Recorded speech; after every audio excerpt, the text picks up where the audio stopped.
প্রতি শুক্রবার চলাচল শুরু করতে যাচ্ছে মেট্রো রেল, সেই সাথে 2 মাসের বেশি সময় ধরে বন্ধ থাকা কাজীপাড়া স্টেশনটিও খুলছে আজ। এই বিষয়ে বিস্তারিত জানাতে যুক্ত হচ্ছেন হাসিব বিল্লাহ।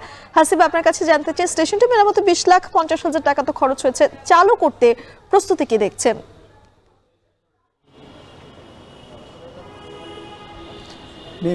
সকল প্রস্তুতি সম্পন্ন। আর কিছুক্ষণ পরেই এখানে সড়ক পরিবহন ও সেতু মন্ত্রণালয়ের উপদেষ্টা ফাউজুল কবির খান আসবেন এবং ডিএমটিসিএল এর কর্মকর্তারা আসবেন এবং তারপরেই উত্তর স্টেশন থেকে বিকেল 3:30টায় যে ট্রেনটি রওনা করবে এবং তারপরের এই কাজীপাড়া স্টেশন, যেটি প্রায় 2 মাস ধরে বন্ধ ছিল, সেই স্টেশনটি আবার চালু করা হচ্ছে। এবং আজ থেকেই যাত্রীরা, এখানকার যারা আশেপাশের মানুষ, তারাও বেশ আনন্দিত যে তাদের এই স্টেশনটি চালু হয়ে গেলে তারা দ্রুততম সময়ে এক জায়গা থেকে আরেক জায়গায় স্বস্তির যানবাহনে যাতায়াত করতে পারবেন।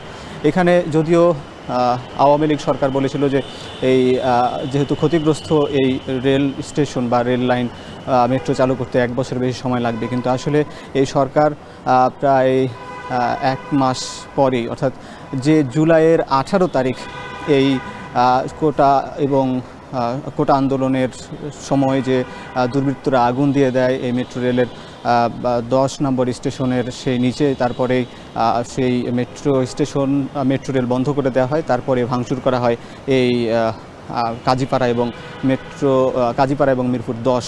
এবং তারপরে আমরা দেখেছি যে তারপর থেকে বন্ধ ছিল এবং আগস্টের 25 তারিখ রোববার কর্মদিবসের প্রথম দিন থেকেই উত্তরা স্টেশন থেকে সকাল 10:10 থেকে রওনা করে এবং প্রতিদিন এই মেট্রো রেল চলছে। এবং ঢাকাবাসীর জন্য আরেকটি স্বস্তির খবর হচ্ছে যে শুক্রবারও যারা যাতায়াত করতে চান খুব দ্রুততম সময়ে স্বস্তির যানবাহনে কিন্তু তারা যাতায়াত করতে পারবেন এবং সেই যাত্রাটা শুরু হচ্ছে আজ এই 3:30 থেকে।